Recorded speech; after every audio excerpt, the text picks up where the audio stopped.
Welcome to another episode of the brand called You, a podcast and podcast show that brings you leadership lessons, knowledge, experience, and wisdom from thousands of successful individuals from around the world. I'm your host, Ashutosh Garg, and today I'm delighted to welcome an accomplished and well-known professional from London, UK, Mr. Marcus O'Donovan. Marcus, welcome to the show. Thank you for having me. Marcus is the founder of CO2 YOU or YOU. He began his career in entertainment as a presenter on children's TV.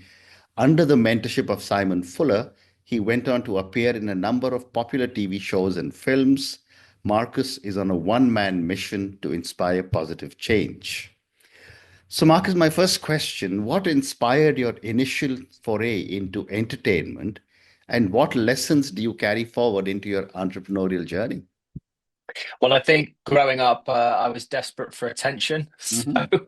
I think that kind of got me into this idea that becoming famous would be the answer to all of my problems. And Mhm. actually, turns out that certainly that wasn't the case. But I've always had a soft spot for the world of entertainment, drama, Mhm. loved acting and theatre and that kind of thing. So that's how I ended up in that crazy world. But it feels like a different lifetime ago now, Yeah, yeah, compared to what I'm doing now. fascinating. But but actually, we can talk about it. But it is that being involved in that world has really helped in my business life, Mhm. giving me confidence and also teaching me about rejection, Right. um, and how to deal with that. Mm.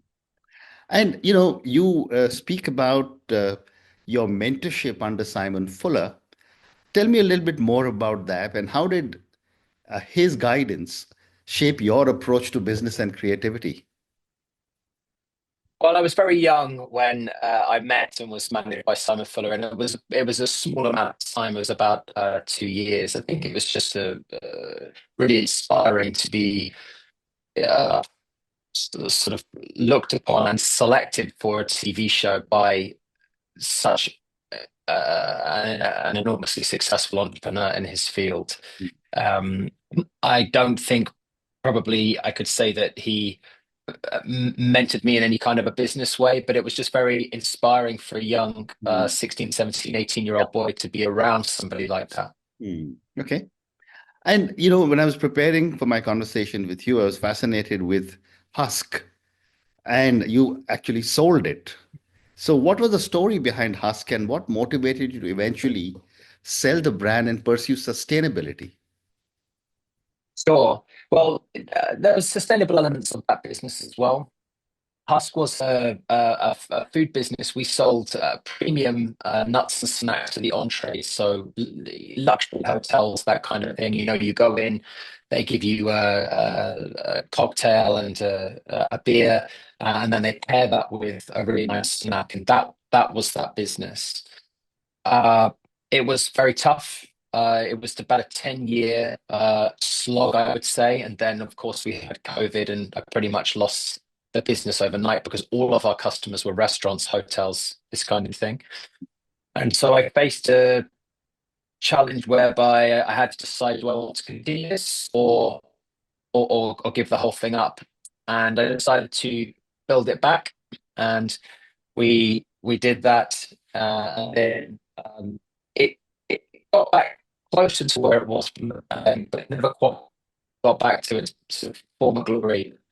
A very strange chance meeting somebody at a 40th birthday party on the back of a boat.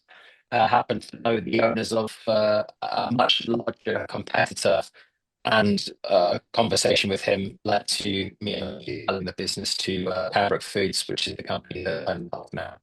Amazing. So, Marcus, let's come to your new baby, if I can use the term, CO2 U. Tell me a little bit about CO2. I'm presuming stands for carbon dioxide, and U. But tell me more about this project, and how are you tackling sustainability? Yeah, so my partner bought me a soda stream in the pandemic, and I I drink a huge amount of sparkling water, so I used to carry large plastic bottles back from the supermarket to home all the time. And suddenly I was just amazed by this idea that we could make sparkling water Mm, in our home. If you don't know what a soda stream is, anyone that's listening, it's a device, or you can make carbonate water mm, in your home, basically. There's lots of different brands of machines now. yeah. And when it came to refilling the gas cylinder, it was all quite problematic, and there wasn't a very simple way of getting it delivered to your home and returning the empty cylinders. And I just thought, I can I can fix this problem, and I can create a doorstep service. And that's what we've done. So what CO2 YOU is really about is delivering gas to people's homes. When they're done, we send more and we collect their empty cylinders on the doorstep. And Mm, we've now got a community of over 16,000 people in the UK using this service. And we're also expanding into Ireland, the Netherlands, and hopefully other countries as well. wow. One has seen these in so many places, but one didn't realize who the people are behind the gas that's coming into your home to add gas to your water. But tell Yeah. me, what are some of the key inefficiencies in the sparkling water and gas cylinder industry that CO2 U has solved? So I think the main one is that these cylinders are actually quite hard to get hold of, Mhm. but more so people don't know what to do with them when they're empty. Where do they take them? How do they recycle them? A lot of them are being thrown into landfill, for example, which is crazy. This is a big Mm, chunk of metal. So what we've solved is we've just taken that headache away from consumers. We mm, say, hey, we handle all of that. Don't worry, join our program, we'll deliver it, we'll collect it. You don't need to worry about any of the hassle. mm. Amazing. And you said this is sustainable. Is it sustainable because you are able to recycle the cylinder? Well, it's sustainable for a number of reasons. Hmm. Firstly, yes, because we're reusing the cylinders again and again. But also, if you think about it, our enemy, if we have to have an enemy, is transported water. It's Mm, crazy. You look and they say, oh, this water comes from the hills in Wales, or mm, comes from Fiji, or mm. wherever else. But we have a thing called a tap in our own home Yeah, that gives us water. So why are we not just why aren't we not just using the water that comes to correct. our homes? Mm, So we can filter that water, and we can make our own drinks in our homes. So the amount of plastic that's not being purchased by mm. consumers because they're now Absolutely. making this sparkling water at home, Mm, it makes us a hugely sustainable offering. mm. And is the consumer convinced about this proposition that you are giving them? How open are they to bringing in recyclable gas cylinders? Well, I think the market's growing enormously Mm, here in the UK. It's actually very common in some countries. So, for example, in the UK, when I started, it was about 3% of households that had one of these devices, whereas in mm. Germany it's 55% plus, the Wow. Nordics 80% plus. Funny enough, I think it's becoming quite a big thing in India, where you are, from Mm, what I'm told anyway. So I think consumers are certainly warming to it. mm, Interestingly, when we went into central London and we were filming, and we said to people, do you know what this is? And we showed them the gas cylinder. We asked 10 people, and only one knew what mm. it was and what it was for, and he was from Greece. So Wow. there's a lot of work to do. I'm sure. I'm sure. Again, when I was preparing for my conversation with you, I was fascinated to read that CO2 U prioritizes community over audience. What strategies have worked well in building a community in of green-minded individuals?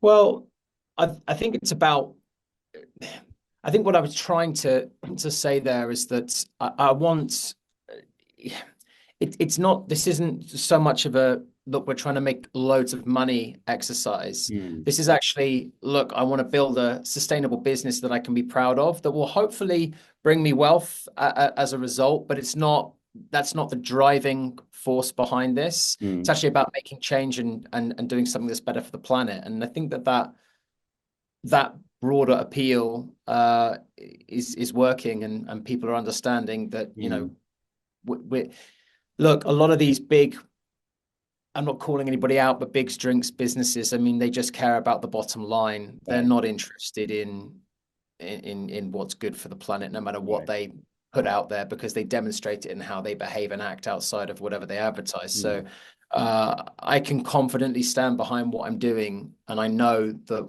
we're we're making a change for the better.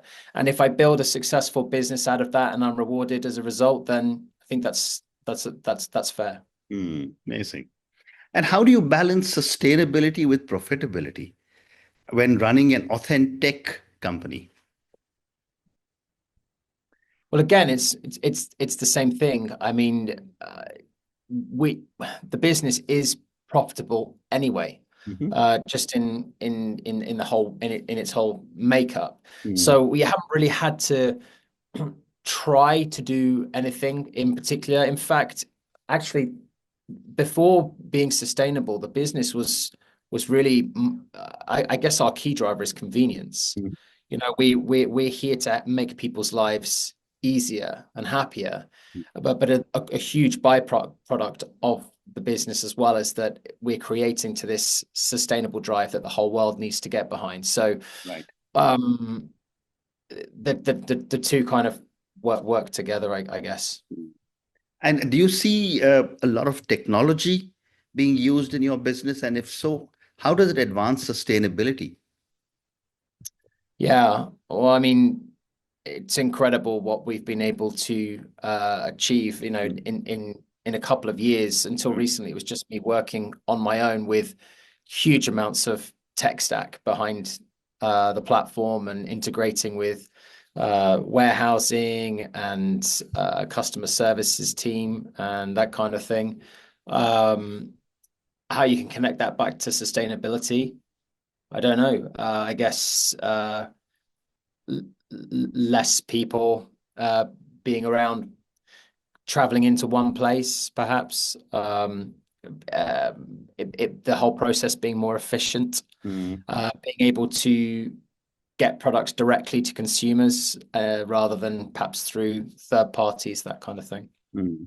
It's fascinating, Marcus, the way you picked up an opportunity for something which seemed to be there all the time and have built it into not just a profitable business, but something that is supporting sustainability as well.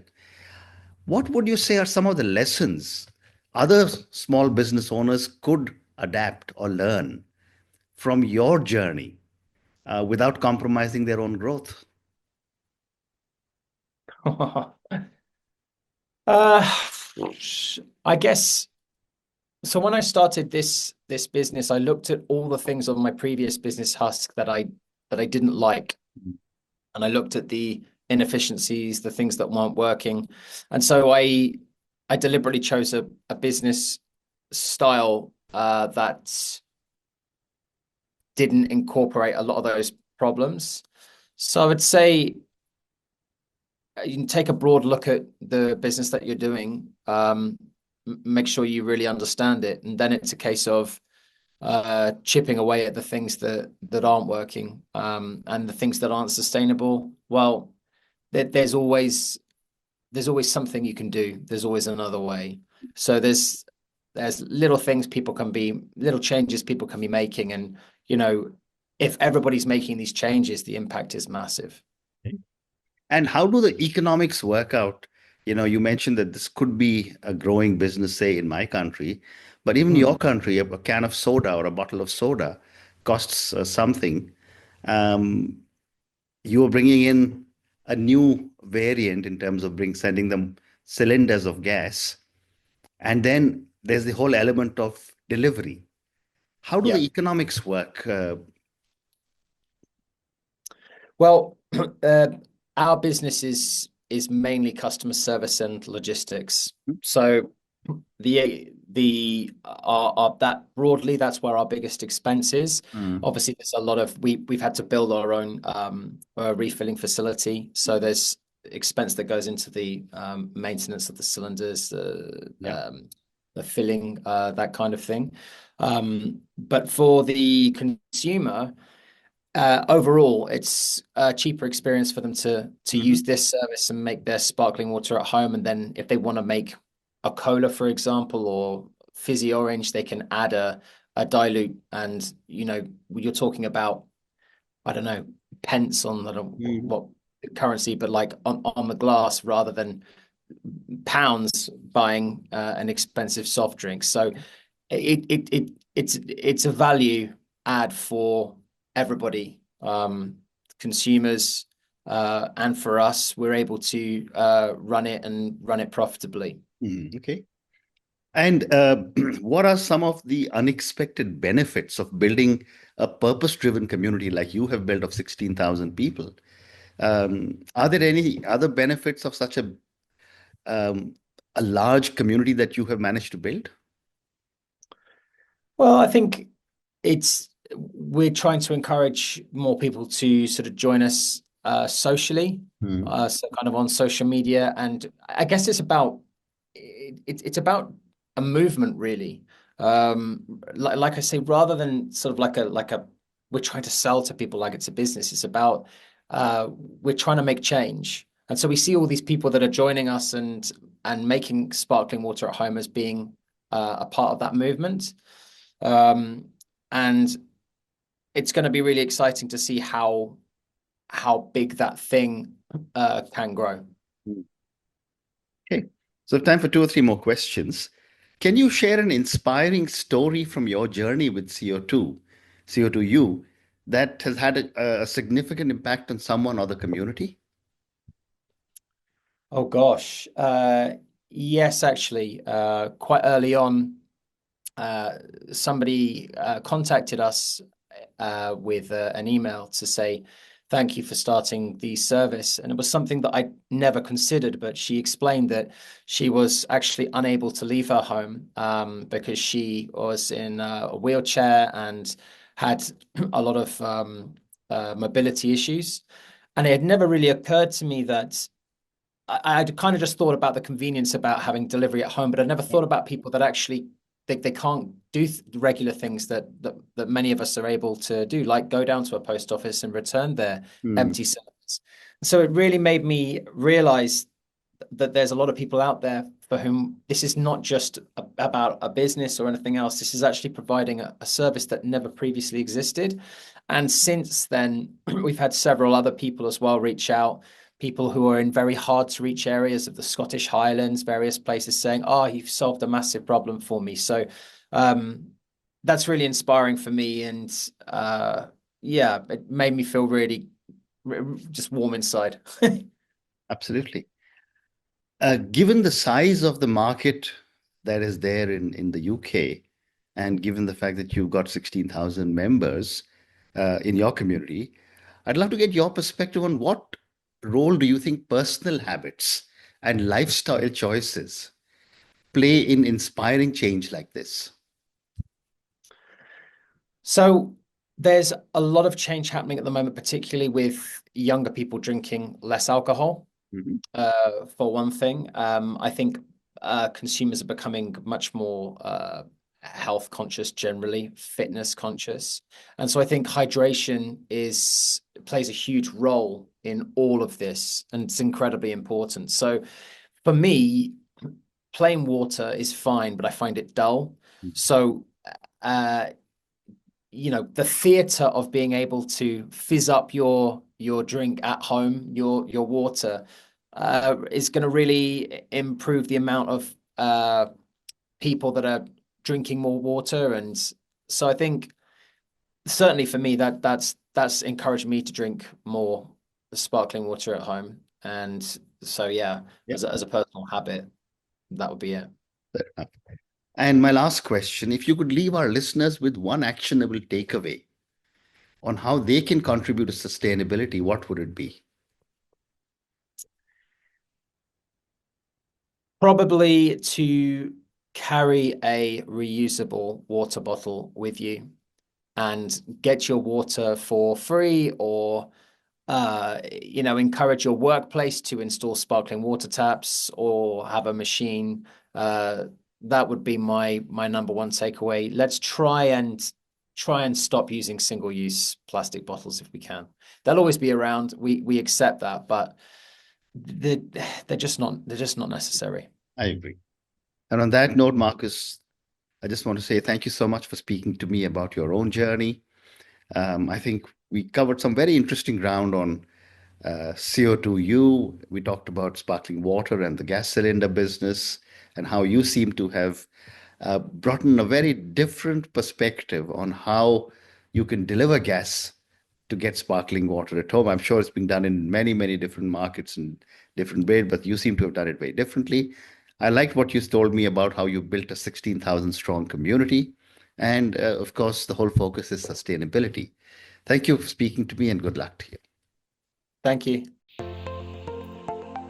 Thank you for listening to the Brand Called You videocast and podcast, a platform that brings you knowledge, experience, and wisdom of hundreds of successful individuals from around the world. Do visit our website www.tbcy.in to watch and listen to the stories of many more individuals. You can also follow us on YouTube, Facebook, Instagram, and Twitter. Just search for the Brand Called You.